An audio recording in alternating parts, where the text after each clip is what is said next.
They told you to be kind, to be honest, to play fair. They said that if you worked hard, stayed loyal, and trusted the people around you, the world would reward you. They lied. For over 500 years, one man has been warning us about this. One man looked at the psychology of human behavior, stripped away every illusion, every comfortable lie, and wrote down what he actually saw, not what people pretended to be, what they actually were. His name was Niccolo Machiavelli, and his philosophy didn't just survive 5 centuries, it runs the world.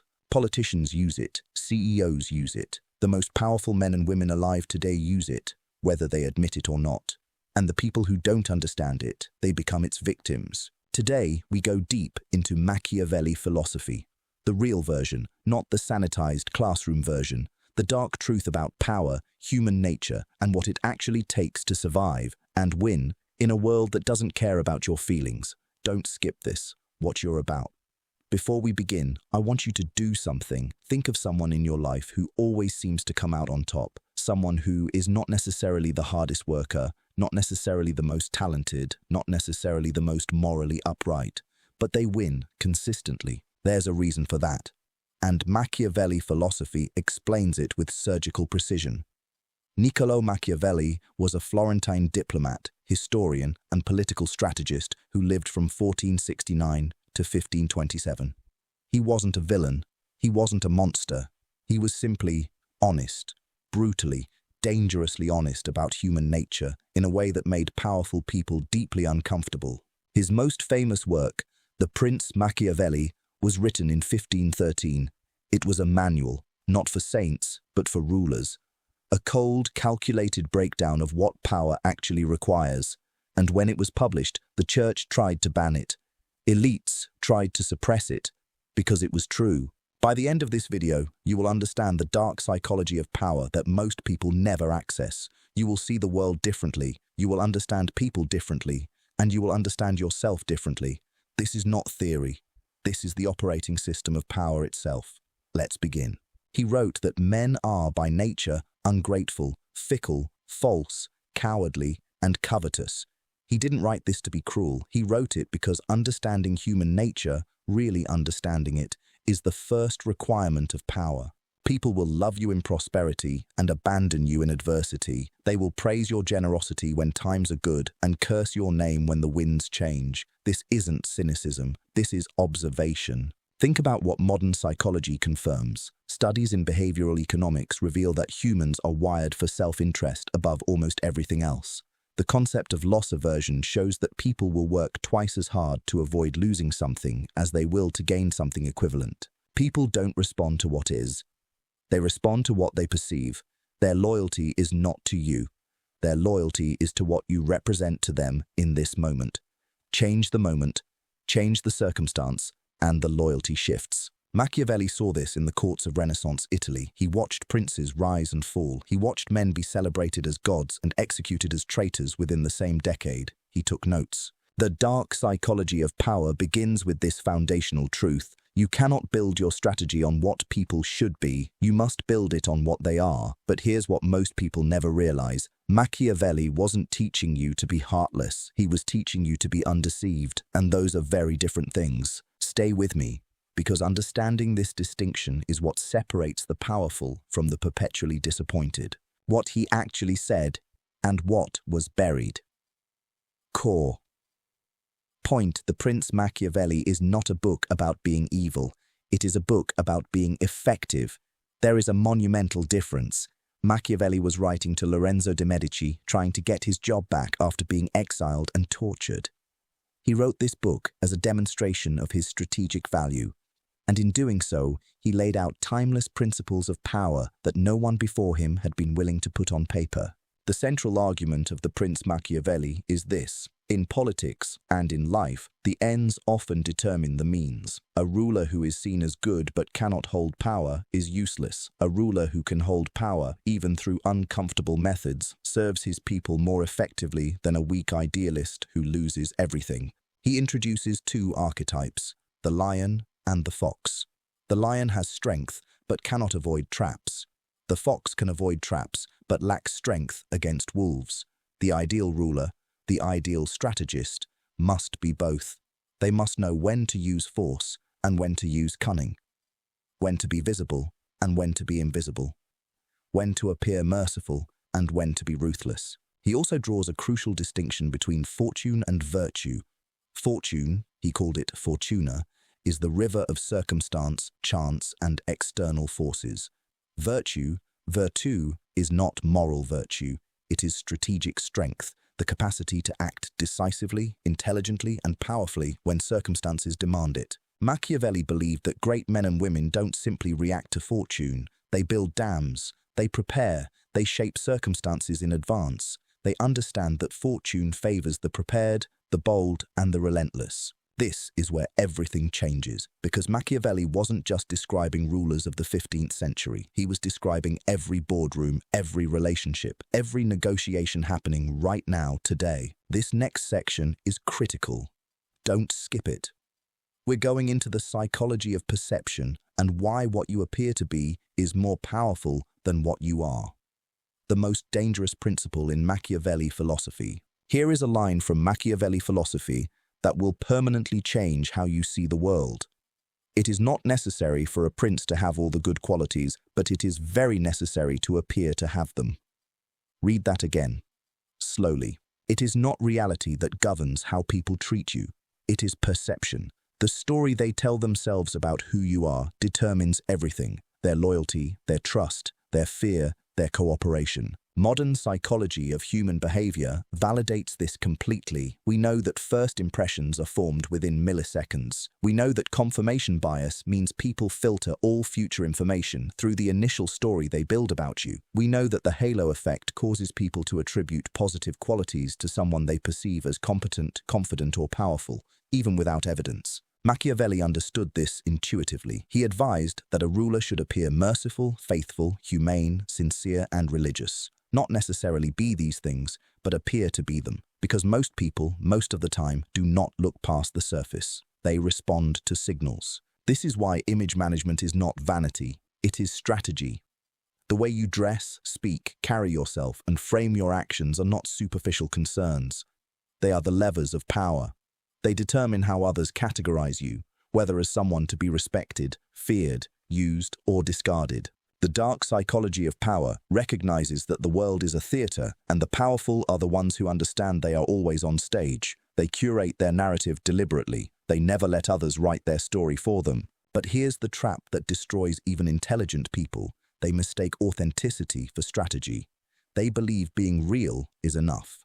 Machiavelli would say, being real without being strategic is being vulnerable. Machiavelli asked one of the most provocative questions in the history of political thought.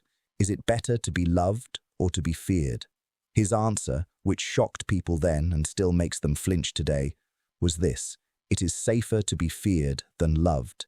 But people always misread this. Machiavelli was not arguing for cruelty. He was not saying be a tyrant. He was making an observation about the psychology of human behavior that is deeply, uncomfortably rational. Love, he argued, is held by a chain of obligation, and men, being self-interested, will break that chain whenever it serves them. Fear is maintained by the dread of punishment, which never fails. Love depends on the other person's character. Fear depends on yours. He was careful to say, you should avoid being hated. Fear without hatred is the ideal. You want people to respect your power, not resent it. A ruler who is feared and respected is stable. A ruler who is loved but not feared is fragile. A ruler who is hated, no matter how powerful, is walking toward destruction. Apply this to your own life. The people who are well-liked but perceived as weak become targets. Opportunities are taken from them. Their generosity is exploited. Their compassion becomes a vulnerability. Whereas people who command genuine respect, who are known to have standards, to hold firm, to follow through on their word, tend to attract better treatment, better partnerships, and better outcomes. This is the dark psychology of power at work in everyday life, not through violence or threat, but through the projection of consequences, through consistency, through the clear signal that you are not someone who can be disrespected without cost. Here's what most people miss. Machiavelli wasn't telling you to be cold. He was telling you to be consequential. Every action you take teaches others how to treat you, and most people teach people to disrespect them without ever realizing it. Keep watching. we're moving into arguably the most practical section of this entire analysis, the strategy of enemies and alliances, and why most people get this catastrophically wrong, the network of power most people never see. One of the most underrated principles in Machiavelli philosophy is his treatment of enemies and allies. He believed you should never remain neutral. In any conflict between two powers, neutrality is the most dangerous position you can take. He wrote, "The one who is not your friend will demand your neutrality, and the one who is your friend will ask you to declare yourself by taking up arms." And the irresolute prince, trying to avoid present danger, usually follows the path of neutrality and is usually ruined. Why? Because when you are neutral, both sides see you as useless. The winner doesn't need you. The loser resents you. You gain nothing and you are remembered as someone of no substance. But declaring yourself, choosing a side deliberately based on your own strategic calculations, gives you something precious, a position. And from a position, you have leverage. Machiavelli also had radical things to say about enemies specifically. He argued that you should keep your enemies close enough to monitor, but you should never attempt to build power on a foundation of neutralizing every single threat. Instead, build power by becoming so necessary, so valuable to the right people that your enemies become irrelevant. And on alliances, he was equally clear. Do not form alliances with those more powerful than yourself unless necessity absolutely demands it. Because if you win alongside someone far more powerful than you are at their mercy. You have handed them leverage over you. The psychology of human behavior confirms this through what researchers call social exchange theory. The idea that all relationships are fundamentally transactional, not in a cynical sense but in a structural one. People stay in relationships, whether personal or professional, when the perceived value they receive equals or exceeds the cost. Machiavelli understood this 5 centuries ago without the benefit of a lab. But here's what's haunting. The most dangerous enemy in Machiavelli's view was never an open adversary. It was the flatterer. And that brings us to one of the darkest warnings he ever issued. Don't go anywhere, because the section coming up next is the one most people need to hear more than any other. The subtlest weapon used against the powerful.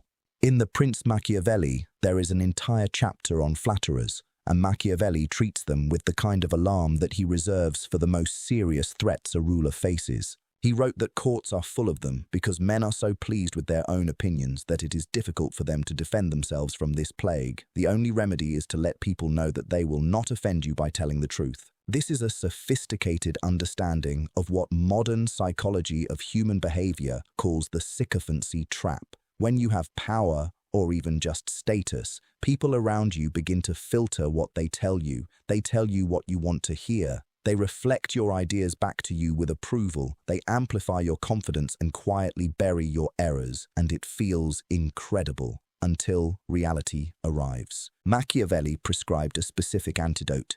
Surround yourself with a small circle of advisors who you explicitly empower to be honest with you, not people who flatter, people who challenge, and crucially, listen to them on your terms, at your initiative. Never let anyone feel so empowered that they begin advising you unsolicited, because unsolicited advice, dressed as helpfulness, is often a quiet bid for influence. He also makes a distinction that very few people understand. There is a difference between a wise ruler who gathers the right counsel and a weak ruler who is ruled by his counsel. The first uses advisors as instruments of information. The second has surrendered power to them and doesn't even know it. This is the dark psychology of power operating at the level of information control. Whoever controls what you know controls what you decide.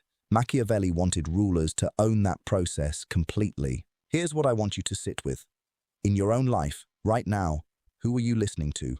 And are they telling you what you need to hear or what they need you to believe? We're almost at the final section, and this one is the most personally transformative, because this is where Machiavelli stops talking about rulers and starts talking directly about you, the most personal truth in Machiavelli philosophy. Everything Machiavelli wrote was ultimately about one thing, the relationship between the individual and circumstance, between what you can control and what controls you. He believed that fortune governs about half of human affairs. The rest is up to you. He described fortune as a river that floods and destroys everything in its path when there are no dams or embankments.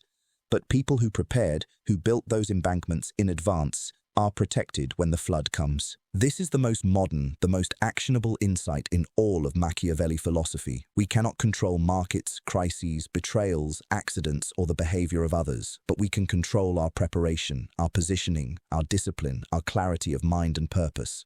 He also addressed something deeply psychological, the danger of inflexibility. He wrote that men succeed when their methods match the times and fail when they don't. The man who charges forward when the moment demands caution is destroyed. The man who hesitates when the moment demands boldness is also destroyed. The ideal, the peak of Machiavellian self-mastery, is the ability to accurately read the moment and respond appropriately. Not emotionally, not habitually, but deliberately and strategically. This requires a profound level of self-knowledge. You must know your defaults. You must know when you are being impulsive versus intuitive, when you are being cautious versus cowardly, when you are being bold versus reckless.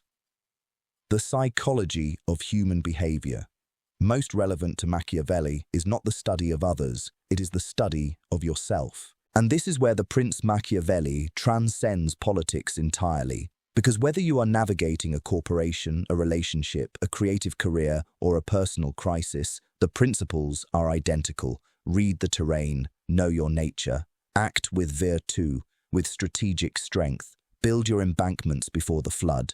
The dark psychology of power is not about crushing others. At its deepest level, it is about refusing to be crushed. It is about developing the clarity, the discipline, and the strategic intelligence to navigate a world that does not operate on the principles you were taught in childhood. But here's the final truth. And it's the one that Machiavelli himself embodied. He was tortured, exiled, stripped of everything he'd built. And he sat down in a farmhouse outside Florence, and he wrote. He turned his intelligence into his weapon. He outlasted his enemies by 500 years. That is virtù. That is what self-mastery actually looks like when everything else has been taken. 5 centuries ago, a man who had lost everything sat down and wrote the most honest book about power that the world had ever seen. They burned it, they banned it, they called him the devil's teacher. And yet Machiavelli philosophy survived, because truth is harder to kill than a man. Here is what you now understand that most people will never allow themselves to see. Human nature is not what we wish it were, it is what it is, and wisdom begins with accepting that completely. Power is not about being the strongest, the loudest, or the most aggressive. It is about being the most prepared, the most perceptive, and the most disciplined. Perception is not shallow, it is structural. The stories people tell about you are the reality you must navigate. Own your narrative or someone else will. Fear and love are both useful, but you must understand what each one actually buys you and at what cost. The flatterers around you are more dangerous than your open enemies. The open enemies you can see. The flatterers are feeding you information that keeps you blind. And finally, fortune controls half. You control the rest. The embankment you build today is the only thing standing between you and the flood you can't see coming. The dark psychology of power is not a dark gift reserved for the ruthless. It is a lens, the clearest lens humanity has ever developed for seeing people, systems, and power exactly as they are. Machiavelli did not write the Prince Machiavelli for tyrants. He wrote it for survivors, for builders, for anyone willing to see the world clearly enough to move through it with intelligence and purpose. The question is, are you willing to see it? If this video shifted something for you, if it gave you a new lens, a new framework, a new way of reading the people and systems around you, then do one thing: subscribe. Because every video on this channel is built on the same principle that Machiavelli built his life's work on: ruthless clarity in the pursuit of truth. And leave a comment below. Tell me, which of these principles hit you hardest? Which one are you going to apply this week? I read everything. The game is already being played. The only question is whether you're a player or a piece.